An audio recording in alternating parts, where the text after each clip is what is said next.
빌립보서 1장 7절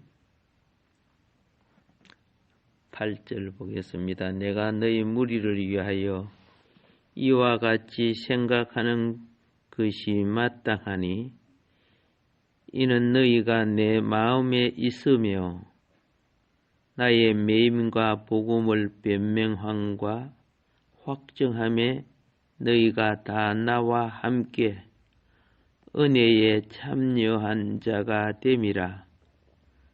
내가 예수 그리스도의 심장으로 너의 무리를 얼마나 사모하는지 하나님이 내 증인이시니라.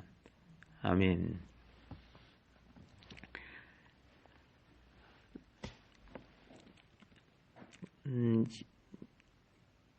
예수님을 무리로 아는 사람은 예수님의 심장이 없는 사람이요. 근데 오늘 이 바울은 본인은 예수님의 심장이 있다는 거죠. 예수 그리스도의 심장으로 너의 무리를 얼마나 사모하는지. 빌립보서를 읽을 때 우리는 신학적 지식,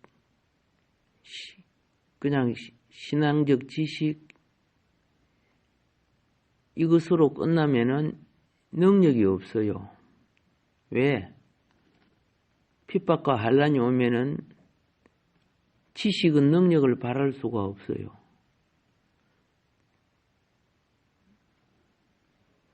그런데 심장을 가진 사람은 나라를 사랑하면 총탄이 날아와도 적을 물리치기 위해서 뛰어나가죠.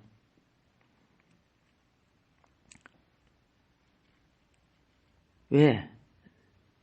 심장을 가졌기 때문에 능력을 발할 수 있어요. 신앙생활도 그와 같아요.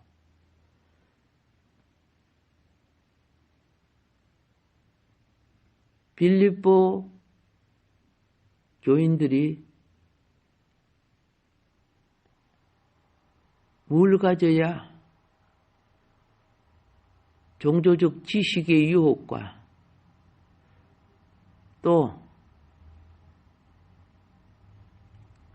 이 종교적 지식의 유혹에 있어서는 두 가지가 있었죠.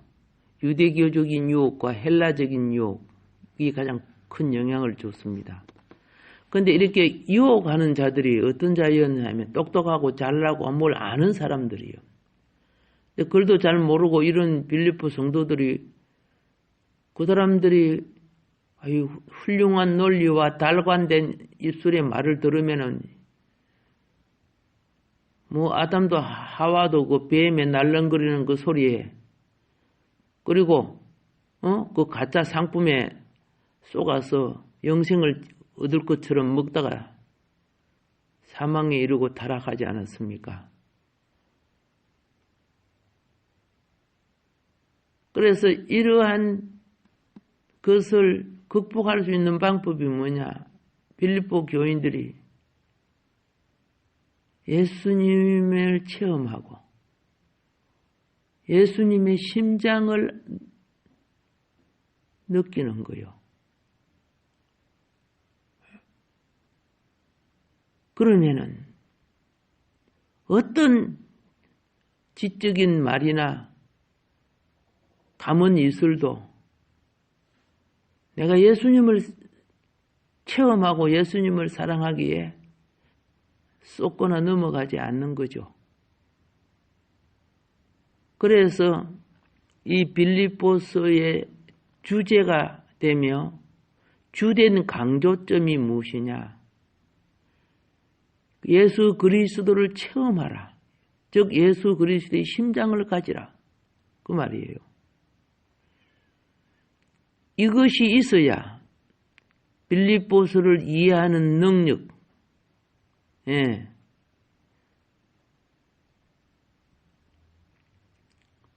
이것이 있어야 주님의 영이 나를 감동시키는 역사, 이런 그리스도의 체험이 이 빌립보서의 주된 요소입니다. 이 세상에 사람들이 초등학교부터 평생을 배우며 살아봐도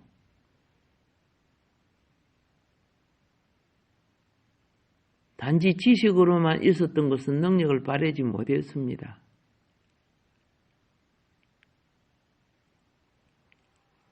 지식은 우리 삶의 좋은 정보로서 필요하지만은 성경 지식이 얼마나 필요한지 몰라요. 그런데 그것이 내 속에 내 인생과 운명을 좌우할 능력이 되어줘야 돼요. 그래야 환경을 이길 수가 있습니다.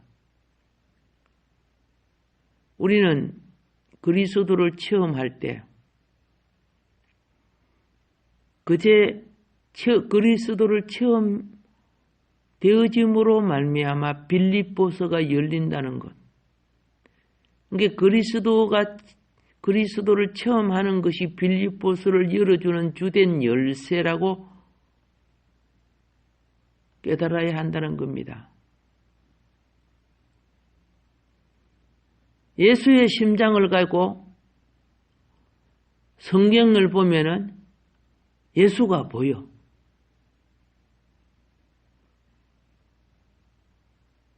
그런데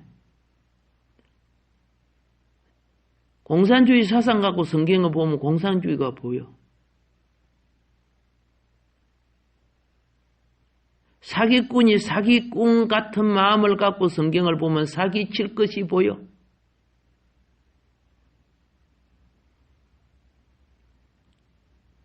그걸 이용해 먹는 거지. 이용해 먹는 거. 좋은 상품을 볼 때 사기꾼은 저거 저대로 만들어 갖고 짝퉁 만들면 돈벌이 하겠구나. 그래 짝퉁이 막 쏟아져 나오잖아. 예수의 심장이 없이 이용해 먹으려고 하는 장사꾼들, 뱀들이요, 뱀들. 에덴 동산 중앙이 뭡니까? 심장의 자리예요. 영의 자리요, 심장의 자리요. 생명나무인 주님을 맛봐야 되는데 그 심장의 자리에 마귀의 영, 사망, 선악과가 사망과 아닙니까? 맛있고 좋아.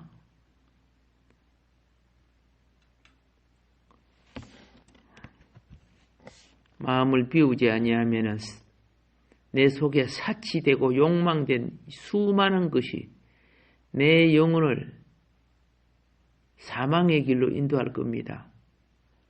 오늘 보세요. 정치, 경제, 문화 속에 사망의 길로 인도하는 앞잡이들 보세요. 얼마나 거짓말쟁이고 사기를 치고 오리발 내밀고 내 편 아닌 사람은 조그마한 문제가 있어도 어떻게 해요? 막 미사일을 쏘아보고 죽이려고 야단이고, 자기 뼈는 백두산 같은 큰 죄를 지어도 그냥 덮어놓고 지내가려고 하고, 이거는 막 요즘은 초등학생도 그걸 분별하는 학생들이 있더라고. 부모에서 들었는가, 본인이 기사를 받는가. 법관들이, 그렇죠. 국회의원들, 대통령부터 시작해가지고 수많은 백성들이, 이거는 기본 양심도 기본 질서도 없는 자들이죠. 그 속에 인간이라는 달을 쓰고 할 수 없는 짓들을 낯짝 하나 안 바뀌고 합니다. 이 뱀들의 특징이죠. 뱀은요, 예,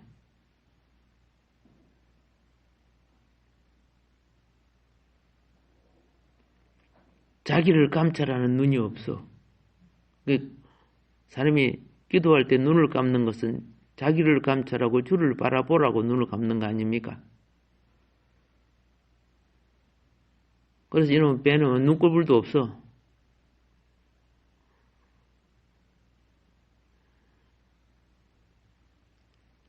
그리스도를 체험하는 것이 뭐라고요? 빌립보서를 열어주는 주된 열쇠라고 말씀을 드렸습니다.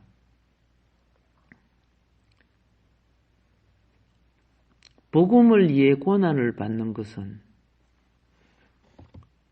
고생하라고 하는 것이 아니요.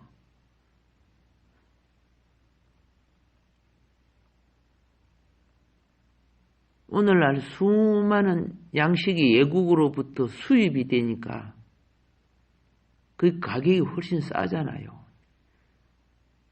큰 농업국은 거의 기계로 다 생산을 하니까 밀, 보리, 쌀 가격이 엄청 싸서, 그러니까 우리나라는 농사 짓는 그값 갖고 사 먹는 것이 훨씬 이익이라.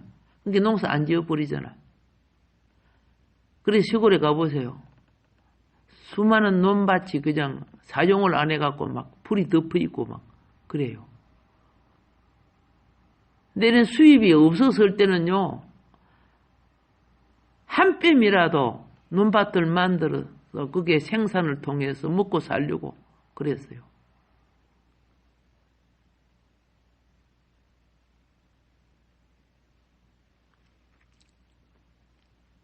수많은, 지금 우리가 있는 이 건물도 다 옛날에 전부 논이었어요. 그 일산 저 바닥이 전부 논밭이었어요. 일산 파주 곳곳이.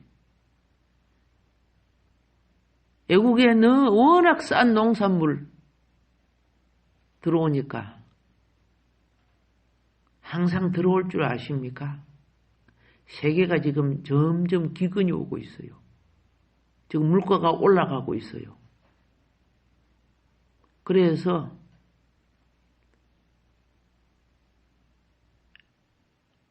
고난이 올 때 그 고난이 뭐입니까? 대비하라고 오는 것이요. 대비하지 못하면 고난을 통해서 멸망이 돼요. 그래서 옛날에 농부가 밭대기 하나 만들려고 엉겅기 가시떨기 뽑아내고 돌짝밭 돌을 골라내갖고 그 만드는 것 굉장히 힘들어요. 그러면 그 고난은 그렇게 하다가 죽으라고 하는 게 아니잖아요.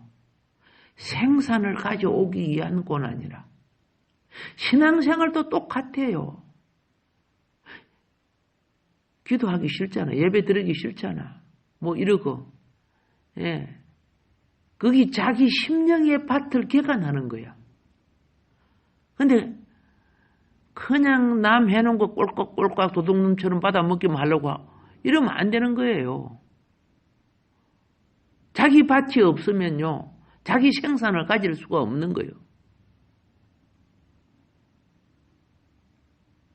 그래서 고난받는 것은 은혜를 누리기 위한 것이에요.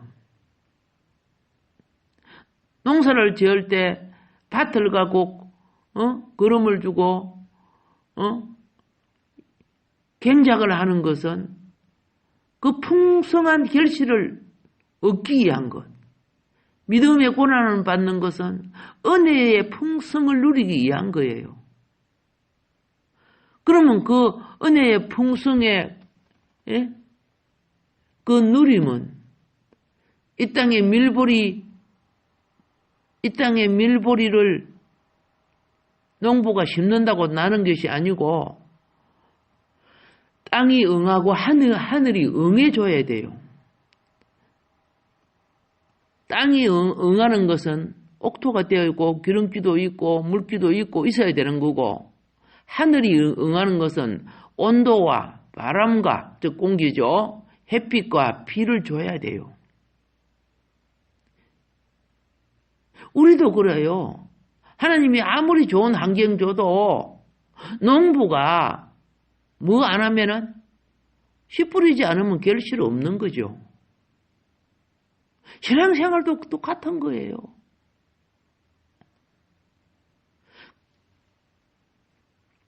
그러면 이 생명이 살아가는 게 뭡니까? 하늘의 응함인 그리스도를 체험하라는 거예요. 빌립보서 3장에서 바울은 은혜를 말하지 않고 그리스도의 부활의 능력을 말합니다. 그런데 이 부활의 3장에 나오는 부활의 능력은 바로 1장의 그 은혜입니다. 신앙이 어릴 때는 엄마가 아기를 돌보듯이 은혜로 자라는 것, 쉽게 말해서. 그러나 그 자란 자는 능력을 발휘해야죠. 그래서 시대가 산업혁명 전에는 그죠? 예. 농사로서 살아가는 그런 우리나라 시대였습니다. 애 낳아서 열심히 키워가지고 뭐합니까? 아버지 농토를 이어받는 거예요. 그래서 옛날 분들은 조상으로 내려오는 농토나 집을 팔지 않았어요. 대를 이어서 나누어 줬죠.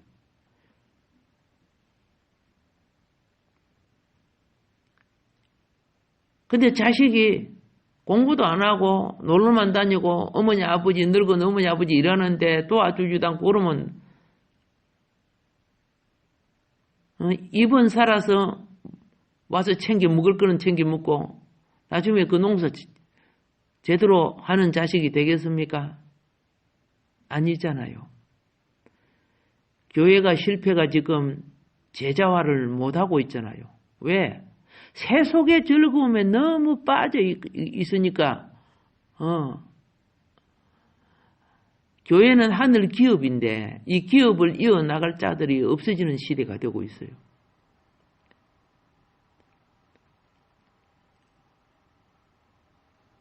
바울은 3장의 부활의 능력은 1장의 은혜로 말미암아 나타난 결과인 것을 말하고 있습니다. 그래서 그리스도의 고난의 교통에 참여하는 것은 논밭에 씨 뿌리고 경작하는 것에 참여하는 것과 같은 겁니다. 여기에 참여한 자들은 추수 때 그 소출을 얻게 되는 겁니다. 근데 이런 원리를 모르는 이들은 참 기본 자체가 안 돼 있어가지고 하나님이 볼 때는 일꾼이 아니라 그냥 밥만 축내는 사람이 되는 거예요. 하나님이 볼 때는. 빌립보 교인들이 지금 중요한 것이 많은 설교를 듣고 많은 것을 이랬는데 마음에 무엇이 없다면 예수의 심장, 예수의 체험이 없다면은 인도자가 없으면 다 없어져 버리는 거죠. 그래서 바울 사도는 이 빌립보에서 많은 다른 용어들을 사용하지만 그 주제는 딱 하나예요. 그리스도의 심장, 그리스도의 체험. 예, 이게 주제예요. 그래서 빌립보서를 바로 이해하려고 하면은 이 빌립보서의 주제가 된 그리스도를 체험하는 이것이 참 중요하다. 예. 내가 그리스도의 심장을 가졌다는 것은 영적인 빛을 가진 거예요. 어떤 심장을 가졌는가, 어떤 안경, 어떤 눈을 갖는가가 되는 거죠. 눈은 빛을 보는 거거든요. 사물은 빛으로 말미암아 내 눈에 들어오는 거야. 예수의 마음을 가지고 사물을 보면은 옛날 내 육체의 탐욕과 정욕을 갖고 사물을 보는 것과 너무 달라. 우리는 그리스도를 전파하는데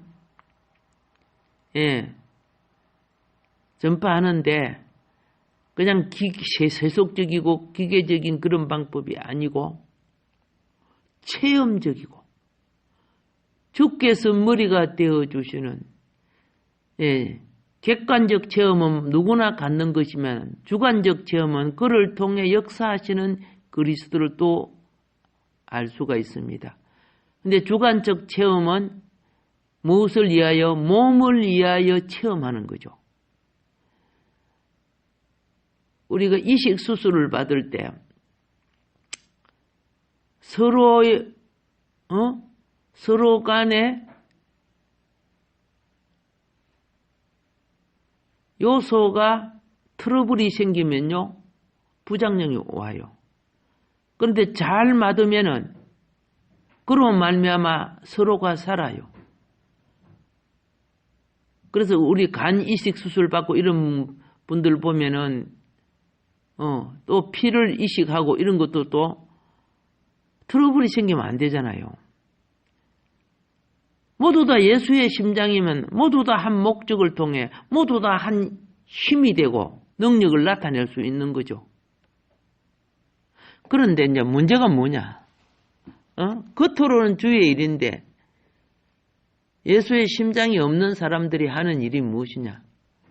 열심히 주의 일을 하는데 1장 15절부터 17절이 15절에 보면 이렇게 되어 있습니다. 어떤 이들은 투기와 분쟁으로 어떤 이들은 착한 뜻으로 그리스도를 전파하니 이렇게 해가지고 자 17절까지 쭉 나옵니다. 투기와 다툼으로 그리스도를 전파하는 해요. 그런데 이게 경쟁이지, 일종의 경쟁. 그런데 다른 사람은 또 착한 뜻, 순수한 동기로 그리스도를 전파해요.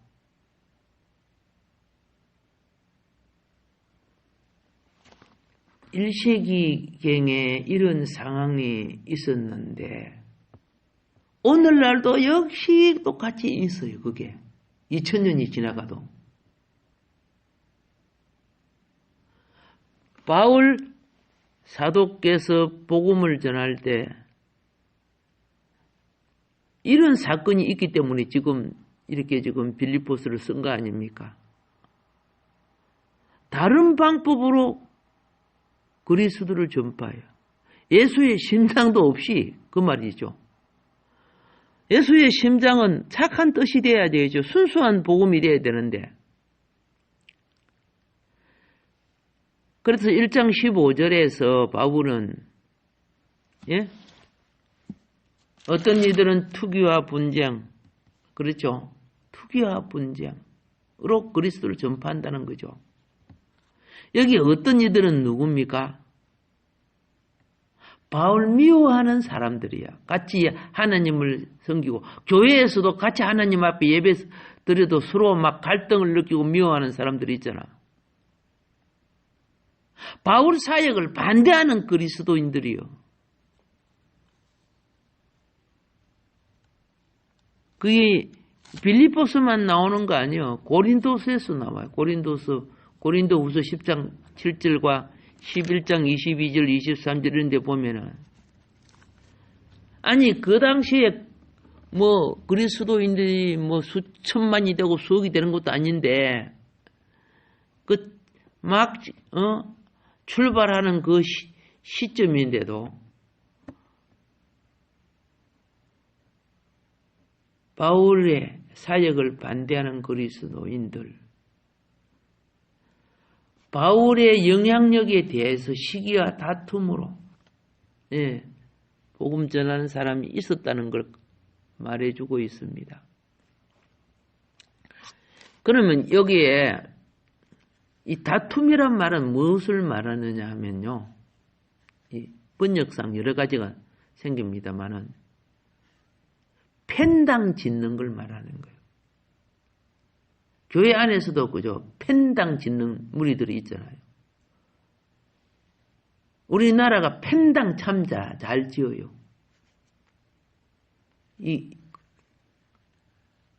우리 조선시대의 4대 당파, 이 당파 근성. 그래서 우리나라 보세요. 막 교단을 얼마나 많이 만들어 놨습니까? 펜당 짓는 것이 얼마나 많은지. 상대 허물 잡아갖고 이쪽에 펜당 만나놨는데, 이쪽에 뭐 펜당 돼갖고 뭐 보면, 아니야. 그거 자기 이용해 먹는 거야. 그게 걸려든 사람들이 어쩔 수 없이 그냥 거기에 속해서 그리스도를 전하지만은 이런 구조가 되어 있어요. 어디를 가나 예수의 심장을 안 가지고 종교적 갱령을 하는 사람들이죠.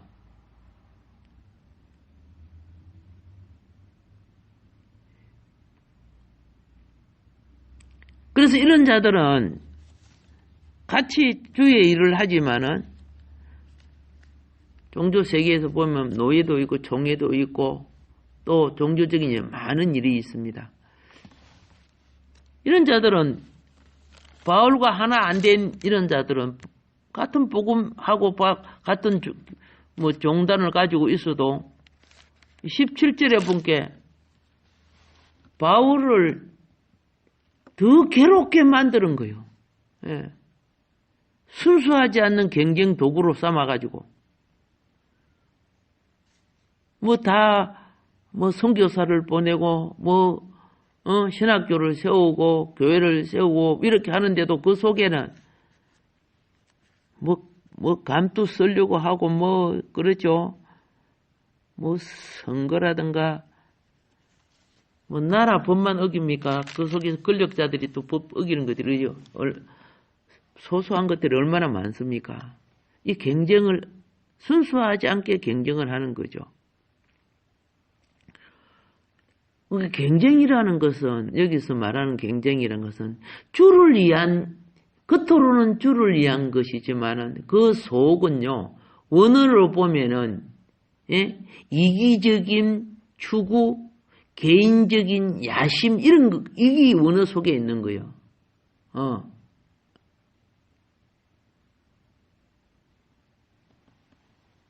그래서 같이 주의 일을 하지만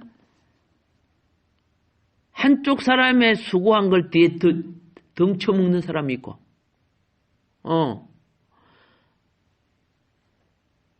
남이 쓴 책을 지가 쓴 것처럼 자기 명예를 위해 쓰는 사람도 있고, 어떤 사람은 자기 책 한 것도 안 썼어. 그런데 그 사람 이름으로 책이 수백 권 나와 있어.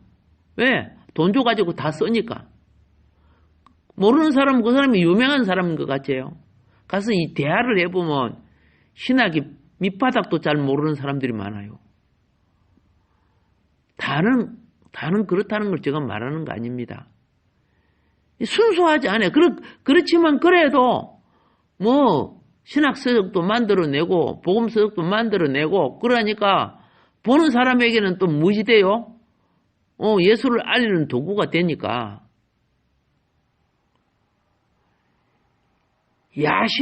그런 야심을 갖고 있다는 거죠. 순수하지 않다는 거죠. 그건 종교 세계도 있고 정치 세계도 그렇잖아요. 보세요. 얼마나 순수하지 않습니까? 저 예술 세계도 보세요. 권력이 개입돼가지고,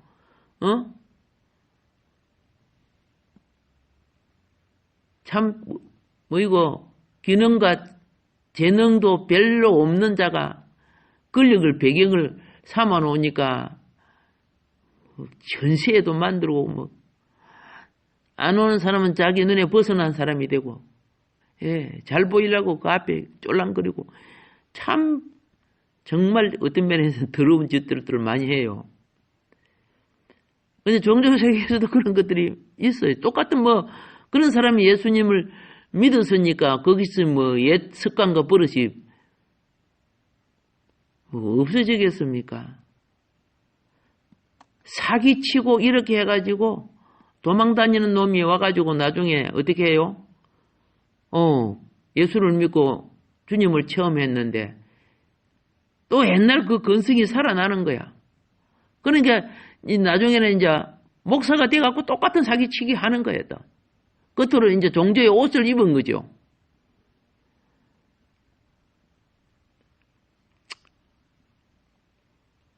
제가 말하는 것은 모두가 그렇다는 거 아닙니다. 이 세상 우리나라 국민이 모두가 질 나쁨인가? 그런 거 아니잖아요. 그런데 그런 적은 자의 무리가 천천만만을 더럽힌다는 거죠. 그리스도를 경쟁으로 전파하는 사람들은 외견상 바울이 복음을 전파할 수 없게 되었을 때 바울과 그의 사역을 해방하게 하고 바울이 감옥에 있을 때 오히려 바울 없을 때 자기들이 통제를 안 받잖아요. 바울이 있었을 때는 마음대로 못했는데 그러니까 오히려 바울의 압력을 더 가하고 자기들의 끝으로는 예수 팔이는 하지만은 자기들의 욕망을 위해서 경쟁을 하는 사람들. 그래서 바울이 감옥에 갇혀 있을 때 바울이 더 감옥에 갇히기를 원하는 거예요, 사실은. 그래서 바울이 없는 동안에 그동안에 통제를 받고 욕망대로 하지 못한 것들을 막 그들은 하려고 하는 거예요. 그중에 가장 큰 힘을 발휘한 자들이 유대 그리스도인들, 율법과 할례로 복음을 혼잡하게 만들었어요. 근데 바울은 감옥에서 싸우는 거예요. 그리고 또 바울은 이방 종교 알죠? 이방 종교. 그때는 아데미 종교인데 이방 종교들의 그릇된 눈에 보이고 오감을 즐기는 그런 감각적인 종교. 여러분 감각을 즐기는 사람은 결코 성령이 머물 수가 없어요. 마음이 감각에 빠져 있는데, 쾌락에 빠져 있는데, 술 취하는 게 뭡니까? 술은 세상의 오감을 즐기는 게 술이에요. 술 취하지 말라. 성령 충만케 하라. 체험 자체가 다른 거예요. 바울은 이것과 싸웠어요. 예배소에서 이 무리들을 여기에 빠져있는 무리들을 진리로 가르쳤을 때 마술책만 은 5만이라고 됐어요. 불태웠어요. 그리고 은장색 아시잖아요. 은장색이 뭐냐면 아담이 우상 만들어 파는 자들이요. 그러면 관광 온 사람들이 그 한 개씩 다 사가지고 가고 그러면 장사가 되잖아. 근데 그 우상, 그거 축복 줄 수 없는 거다. 신을 보이는 행상이나 어떤 물건으로 만들면 안 된다. 그런 게 안 팔리는 거야. 장사가 안 되는 거야. 저는 뭐 바울 쪽이자. 그래서 사도행전 21장 27절부터 36절에 보면요. 엄청난 폭동이 일어나고 그랬어요.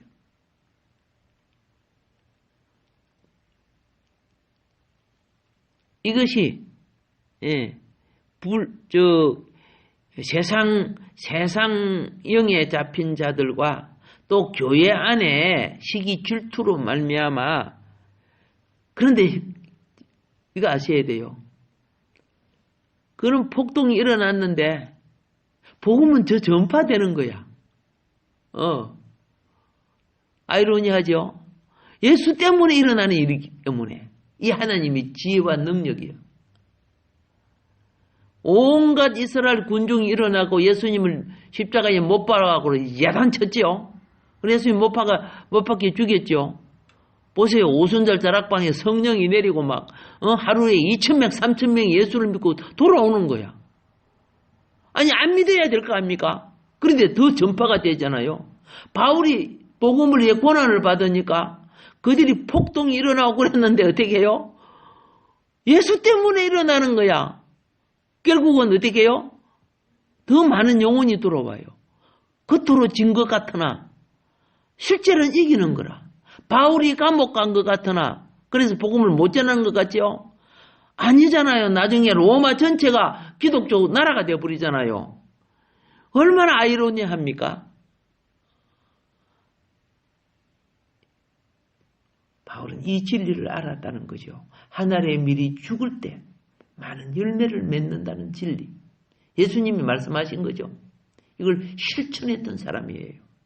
당장은 핍박을 받고 힘든 것 같지만 주님의 진리를 붙잡으면 영혼이 겨울이 되는 게 아니야.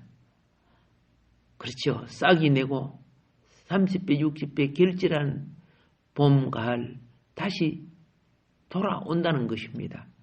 오늘 하루도 이 핍박 속에 퍼져나가는 하나님의 복음의 진리를 받습니다.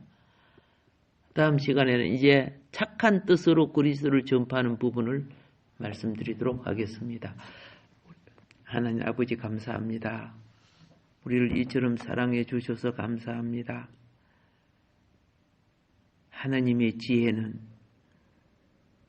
우리가 생각한 것처럼 배부르고 등 따순 곳에만 있는 것이 아니고 공고와 희망, 핍박과 감옥과 헐벗음과 굶주림 속에서도 미래의 영광을 위하여 은혜를 위하여 현실의 고난의 과정을 허락하시는 하나님 잘 깨우치게 하여 주시고 장성한 분량으로 자라나는 종말의 제자들이 되게 하여 주소서.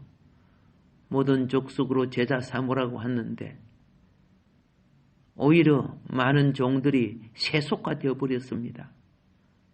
오 주여, 이슬람을 깨뜨리는 복음, 공산주의를 깨뜨리는 복음, 세속의 우상을 깨뜨리고 종교, 정치, 문화 속에 있는 뱀의 머리를 깨뜨리는 기독교의 복음이 되게 하여 주소서.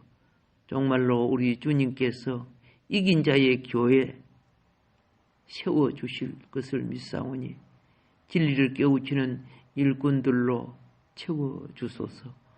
예수님 이름으로 감사하며 기도합나이다. 아멘.